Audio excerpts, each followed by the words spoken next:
Explicando Direito. Oferecimento Lima e Pêgulo Advogados Associados. Visite nosso site limaepêgulo.com.br. Às 9h27 em Mato Grosso do Sul, a gente vai falar sobre direito bancário, mas talvez a melhor adequação para o assunto que a gente vai abordar aqui, viu? Deveria ser o nome direito trabalhista dos bancários. É isso mesmo, João Rodrigo Arce Pereira, sócio da Lima e Pêgulo Advogados Associados. Seja muito bem-vindo à Rádio CBN Campo Grande. Obrigado, realmente é um prazer estar aqui com vocês. O assunto realmente basicamente é focado para os trabalhadores dos bancos, né? Então o assunto correto seria realmente para a gente trabalhar sobre esse assunto. E não só trabalhista, mas previdenciário também. Previdenciário também, né? Por que você acha que houve essa confusão?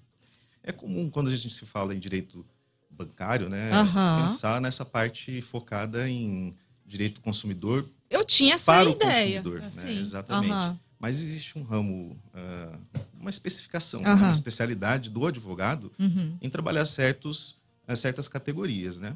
E aí é uma especialidade nossa lá do escritório atender também os bancários, né? Então a gente atende os trabalhadores dos bancos, né? Em diversas áreas do direito. Perfeito. Nesse sentido, falando sobre esse direito trabalhista dos bancários, né? Essa é uma atividade profissional, né, que lida muito com essa questão do dinamismo, da agilidade. Que tipo de situações ou o que é mais recorrente e que tem afetado os trabalhadores dos bancos? Hoje, na realidade, acho que o principal problema de adoecimento, né, dos bancários envolve a parte física e a parte psíquica, né? Então, eles sofrem muito de doenças relacionadas ao trabalho, em especial as que envolvem atividades repetitivas, né, que está inserido na atividade deles, na rotina diária, né, trabalho extenuante às vezes, e também a parte da saúde mental, né, cobrança de metas, enfim, várias situações da rotina do trabalhador que acabam causando esse adoecimento, né? Exatamente, né? E assim, a pressão também pela entrega de resultado, produtividade. A gente tem escutado muito, e não apenas nessa área de atividade, né? Mas que conforme a gente tem à disposição cada vez mais tecnologia, que isso possa acelerar ou ajudar na entrega de resultados. Esses profissionais também passam por esse tipo de situação? Passam muito, né? Na realidade, a tecnologia, quando bem utilizada, né, ela ajuda o trabalhador a desenvolver melhor o seu trabalho. Só que no caso dos bancários, né, a tecnologia está vindo e cada vez mais postos de trabalho estão sendo encerrados, né? A tecnologia está vindo e substituindo a atividade do bancário. Então, além da pressão interna para atingimento de metas, enfim, para todas essas situações, o bancário ainda tem a pressão de ter seu posto de trabalho extinto na maioria das vezes, né? Muitos bancos estão fechando agências, demitindo funcionários. Então, assim, existem os dois lados que causam esses problemas que levam ao adoecimento do bancário. E, em razão desse adoecimento, eles têm alguns direitos, né? No caso previdenciário, a gente pode pensar num benefício específico, eu gosto de falar, trabalhar bastante, que é o auxílio acidente.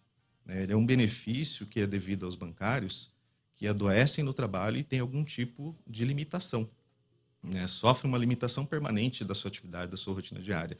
Então, esses bancários que adoecem no trabalho, seja por alguma doença física, né, bursite, tendinite, esses ites, né, que a gente pensa. Exatamente. Há algum tempo atrás, a gente, né, pegando até o histórico da execução do trabalho nos bancos, a gente escutava muito isso, né? Trabalhadores que eram afastados por LER, né? Exercício repetitivo, tinham determinadas situações que eram desse tipo. Mudou ao longo do tempo o tipo de problema de saúde que esses profissionais são afetados? O que é mais recorrente hoje e de que forma esses profissionais estão buscando, inclusive, auxílio jurídico para solucionar essas questões? Continuam, na realidade, os mesmos problemas, né? Tantos de doença osteomuscular, né, a tendinite, Ler-Dort, enfim, essas doenças, mas também agora a gente vê muito em voga também a doença psíquica, né? Depressão, E também, acho que a mais grave de todas, né, a gente pode pensar na síndrome de burnout, né, que é a síndrome do esgotamento, né? Chega um ponto que a pessoa não consegue mais trabalhar em razão desse problema psíquico.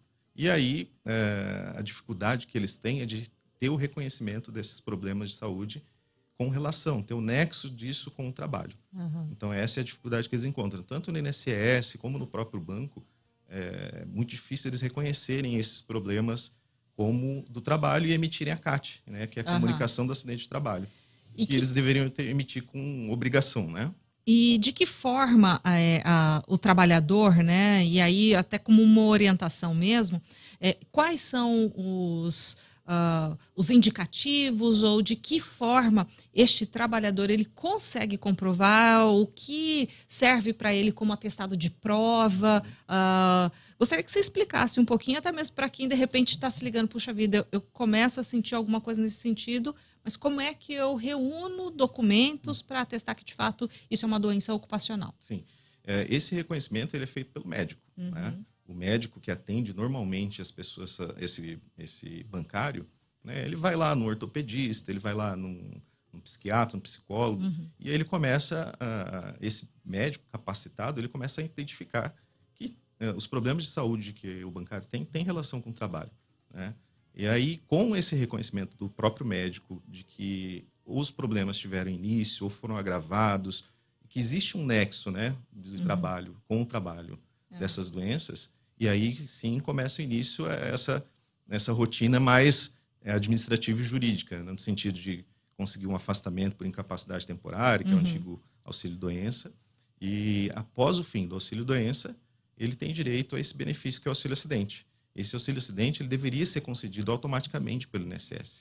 E o que não acontece na maioria dos casos, né? Porque o INSS não reconhece o nexo, não reconhece a incapacidade, muitas vezes, aí a pessoa, o bancário, ele precisa socorrer a um advogado especialista para poder solicitar esse benefício judicialmente. E consegue receber, inclusive, os últimos 5 anos atrasados, né? Consegue receber o benefício retroativo desde o reconhecimento dessa incapacidade. Olha só, em relação à estabilidade no emprego, né, também é uma situação que o trabalhador, quando ele está nessa situação de falta de atendimento da sua atividade laborativa, muitas vezes ele acaba sendo afastado e fica preocupado realmente se ele vai ter a manutenção do emprego até o fim do seu tratamento, ou até que ele, de fato, volte a estar habilitado para a atividade laborativa. Eu gostaria que você explicasse um pouquinho desse ponto, a estabilidade no emprego. Quando existe o reconhecimento do nexo do trabalho, da doença com o trabalho, ela é considerada um acidente de trabalho. Né? A doença é equiparada a acidente de trabalho pela legislação previdenciária. E, partindo desse reconhecimento, o bancário adoecido ele tem direito a uma estabilidade de 12 meses após o encerramento desse benefício por incapacidade. Então, ele tem essa estabilidade de 1 ano, né, vamos dizer assim. Mas, para isso, precisa desse reconhecimento. Né? Tem algumas siglas lá do INSS. Sim. Normalmente, o auxílio-doença acidentário, ele é o B91. Né? Quando falo B91, o bancário que é antenado já se liga. Então, com o B91, ele consegue ter essa estabilidade. Então, também tem que ser, se o INSS não conceder, tem que fazer um pedido para converter de auxílio-doença para acidentário, né? Rodrigo, eu gostaria que você passasse aqui uma última orientação, então, para quem está nos ouvindo, né? Especialmente esse público que trabalha em bancos, né? O direito trabalhista dos bancários. Olha que a gente pode aí batizar o nome, sim. Porque acho que cabe mais essa adequação. Além desse direito previdenciário do auxílio-doença, também, se por acaso o bancário for demitido, doente, ele tem direito aí esse é o direito trabalhista realmente, de reintegração ao emprego, né? Ele não pode ser demitido doente.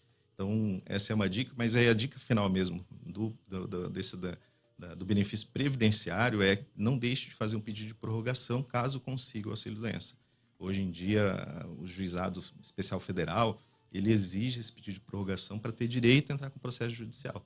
Então, essa é a dica principal, mas não deixe, bancário, né, que está nos ouvindo, nos assistindo também, não deixe de solicitar os seus direitos, né? Essa eu acho que é a principal dica, porque eles ficam com medo, às vezes, de ser demitido, mas tem que buscar sempre o socorro para não deixar seus direitos serem vai ser deixado para trás, né? É isso mesmo, viu? João Rodrigo Arce Pereira, ele que é sócio da Lima e Pêgulo Advogados Associados. Muito obrigado pela sua gentileza. Um bom dia. Bom dia, obrigado.